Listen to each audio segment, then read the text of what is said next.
Hello. This section is entitled Scheduling. Use label selectors to schedule pods. Now, interesting enough, this video actually is not, we're not going to actually use label selectors in this video like we used in the previous one. So the title may seem strange to you. We're actually using a label, another thing called a taint, which is like a label, to do scheduling. So just for completeness, I decided to also include taints and tolerations, even though they don't use labels directly, but it seemed remiss not to include them. Okay, so in the previous video, we were using node affinities, node selectors, right? And that was primarily the focus was about attracting pods to certain nodes, right? That's the word affinity. And then you can either do it as a preference or a hard requirement. Now, to be fair, there was a concept of anti-affinity where in the case of nodes, you can use different operators to avoid them, like the not in or, right? So technically, affinities could be used as anti-affinities, right? But either way, their primary purpose is affinity, right? Taints are the opposite. They are only about, I guess here's the taints, they're only about repelling, right? So they're kind of like the anti-affinity case. So what we do is, generally the process is you put taints on nodes, which are like labels, and then you apply tolerations to pods to allow them to sort of ignore those taints, essentially. And then that's how they work together. Now, it's a couple key observations here, right? One is taints and tolerations are only about repelling nodes, not attracting nodes. Okay, so that's the first thing. Two, the feature is principally driven from the node. I mean, it involves node configuration too. You're in the node setting these taints, right? And the way you do this is subtle, but we'll talk about it shortly. It's principally driven out of the node as opposed to from the pod, right? And then third is, here's an important one too. It could also, while it can impact scheduling, right, just like the affinity stuff does, it also can actually affect what's actually running on the nodes. And I believe it's talking to kubelet in this case, because kubelet's what's managing those containers and pods once they're on the nodes, whereas kubescheduler is only about scheduling, right? So, I don't actually know whether kubescheduler is involved or not, but the point is that these can affect both scheduling and execution, whereas currently the things we looked at in the last video only did scheduling. So, outside of the execution part, when I first looked at this stuff, I was very confused as to why we even needed this feature, because we already could use node affinities with some of those negative operators to avoid certain nodes. So it felt like, well, why am I using taints? It seems like I hate whenever you have a situation where you have two ways of doing the same thing and there's no good reason why to use one versus the other. And actually, it's pretty subtle. And maybe we'll catch it through example. But so in the case of affinities, right, the way you drove that was you observed labels on the nodes, and then in the pod spec you were setting things, right? So to create a new, let's say we were trying to create a new anti-affinity, you would look at the node labels, and then you'd have to touch the pods themselves to like affect the behavior, right? In this case, you could actually create a taint on a node, so you're touching a node, not touch anything on the pods, and affect change. So the way I mentally think of this is more to be used by like an infrastructure team to manage, move pods around, right? Without having to change the pod specs themselves. And then, but you can touch the pod specs if you want to, like, not, avoid some of the have some pods sort of ignore those taints, but primarily you're driving this from the node, not from the pod. So that's the main difference, and we'll see this by the example. Okay, so the first thing is taint, right? So the way to think of them is they're arbitrary key value pairs. So the names of the keys and the values are really immaterial, right? They could be anything. Then there's a third piece of those called an effect, and it has to be one of three things, right? So taint is a key value pair with an additional effect attached onto it. And in this case, the effect is one of three things. No schedule is like pretty much, these words mean what they mean. No schedule means do not, the schedule will not schedule, if this taint is in place and it's not otherwise ridden, we'll talk about that, then no schedule means do not schedule the pod to that node, right? Prefer no schedule is, hey, I would prefer not to be on this node, right? But it would allow it if there's no other choices, right? And then no execute is more extreme. It's actually do not schedule first, and if there's a pod actually running on the node, then actually evict it. So it's kind of extreme. The third example is the one that's kind of the harshest one. I mean, no new ones and no existing ones. Okay, so, and again, this will make sense as we do examples, but there are some built-in taints that get created on nodes at different points in time. Like for example, when you're first starting up a node, it's not going to be in a ready state.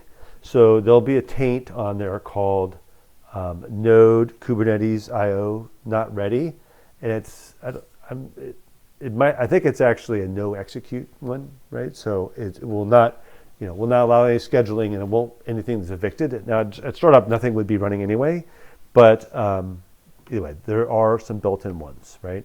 And there's a list of about 10 of them, but I only listed two, the two most common ones. Okay, so again, taints are about nodes. Okay, again, now let's switch to tolerations, and this is where we'll start looking at some stuff. And this will start to make more sense. So pods, on the other hand, you can assign tolerations, which basically nullify the effect of a taint, right? So for example, if there's a taint on a node and there's no tolerations, then the node, then let's say it's a schedule, no schedule, then that pod can never be scheduled on that node. You can override that behavior by setting on the pod itself a toleration for that exact taint, right? And then it'll say, oh, I'm gonna remove that taint from my list of taints, and it'll schedule it. Now, if there's another taint on that node that the pod doesn't have a toleration for, then it'll still be in effect. It won't actually schedule it. So it just nullifies the taint, the one taint in question. Okay, so now there's another piece of a toleration. In the case of a no execution, right? So taints can have a no execute, which means you can create tolerations with no execute. You can also optionally supply another parameter called the toleration seconds, which basically says, hey, this toleration is only valid for a certain period of time. So let's say it's 5 minutes. So for example, let's say a pod is if you do a no execute case and the pod's running on a node, right? And then this taint pops up, right?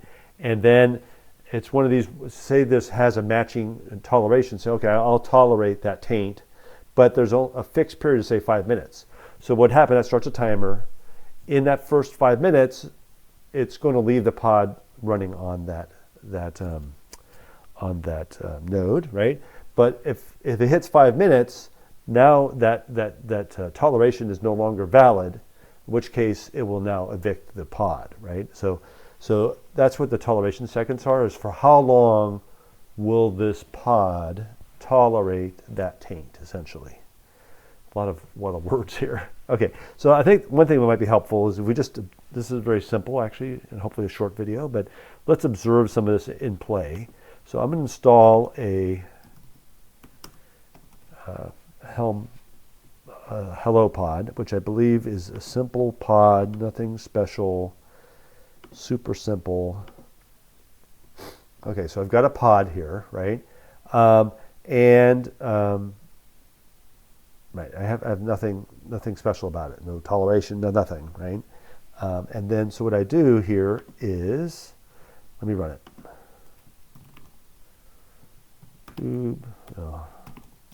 Helm install, my goodness, really? Hello install dev hello pod.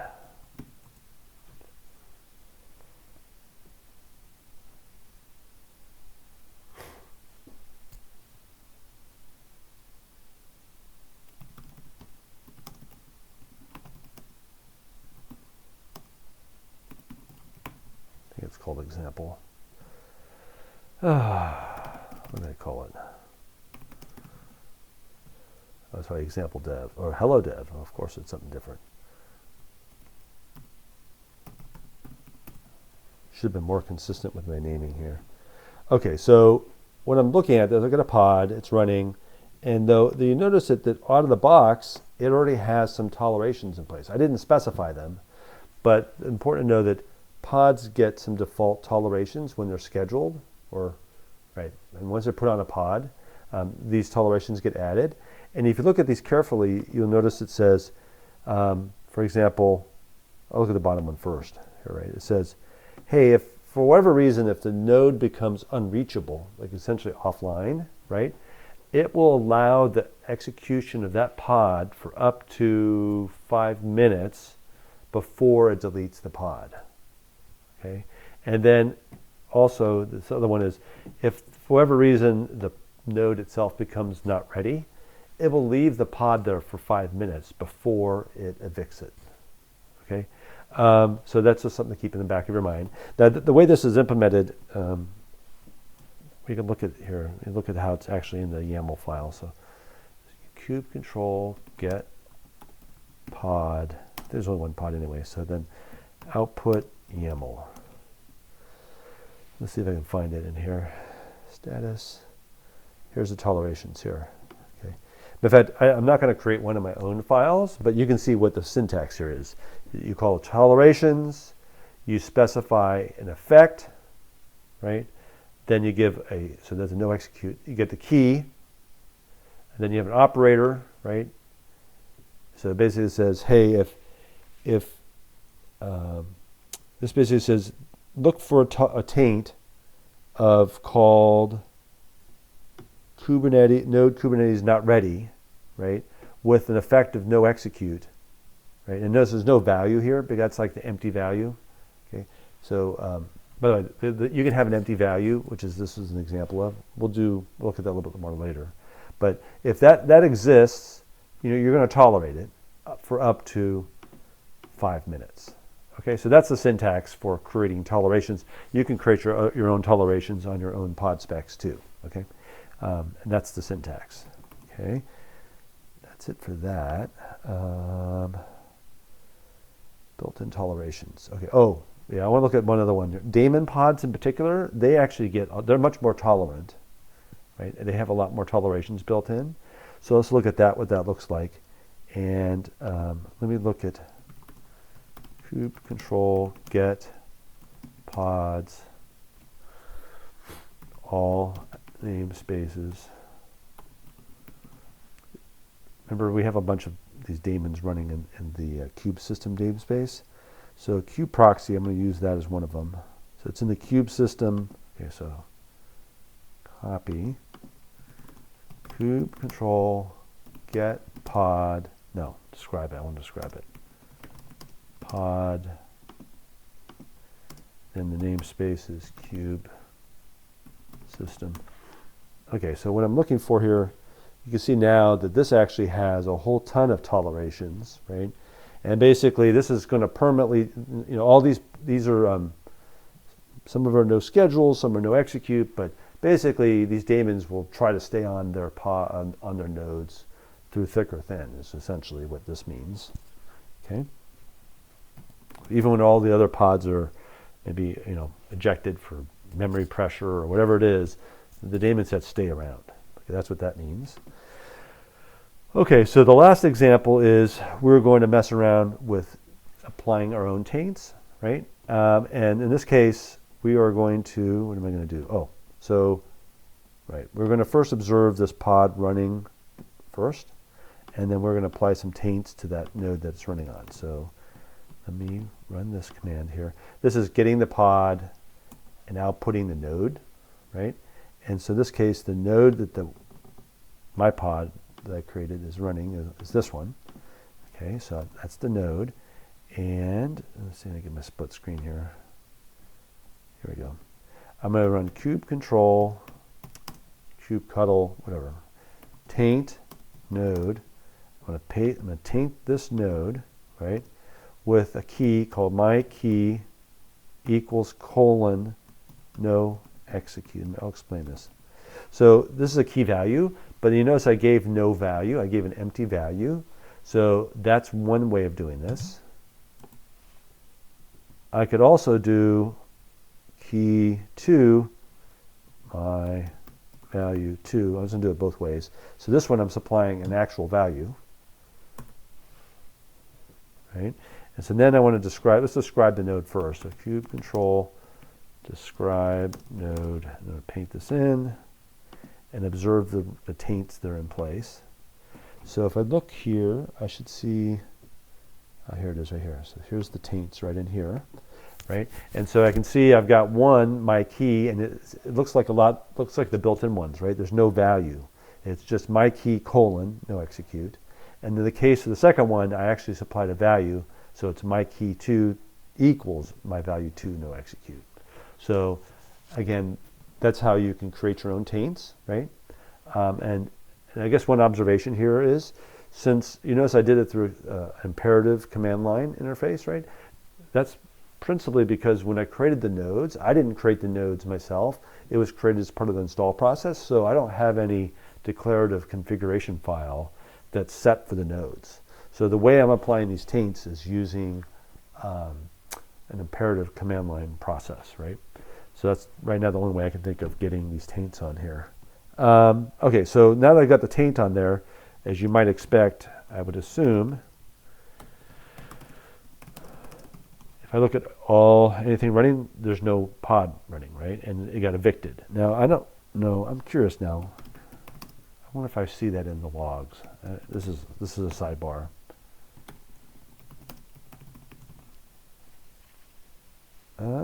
Yes, there is one here. I'm glad I actually checked this. So here, right here, about 92 seconds ago, I got, there's a taint manager, apparently, that is observing, watching what's running, and it basically marked a pod for deletion because it saw a taint that it didn't tolerate. And then, of course, the image got basically deleted. Right, stopping Ubuntu.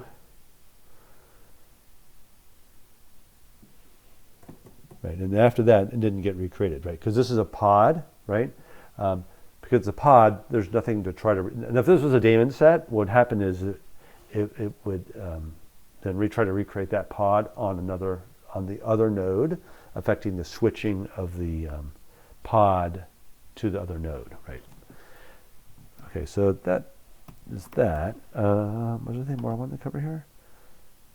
Oh, I wanted to remove the taints, right? So, so we observe the eviction. Next step is we want to remove the taints. So the way you do that is, let me find the taints. Okay, there's the taint 2. There's the original taint. So all you do is you get rid of the equal sign. So the way the syntax is, you call taint node with it's kind of weird syntax. The key value colon the whatever this thing is called, the execute here. It's the operation. I'd like to get the right word here. What is this thing called? It is the where is it? Taint effect. Okay, so it's in this case it's key colon effect. Then you put a minus sign after it. It's kind of weird syntax, but that then removes the taint, and then to get rid of the second one, you just do my key 2 execute. And then if I do cube history, whatever. I'm going to describe the node and see if I can find it. Describe the node. I will observe now there should be no taints on it. Now the pod's not going to get recreated, right? So if I do cube control get all, right? There's no new pod. That's because there's no daemon set, so pods are ephemeral. I mean, it's gone, right? So once it was evicted, it never will come back. Okay, so that's it. Okay, I think we're done with the video.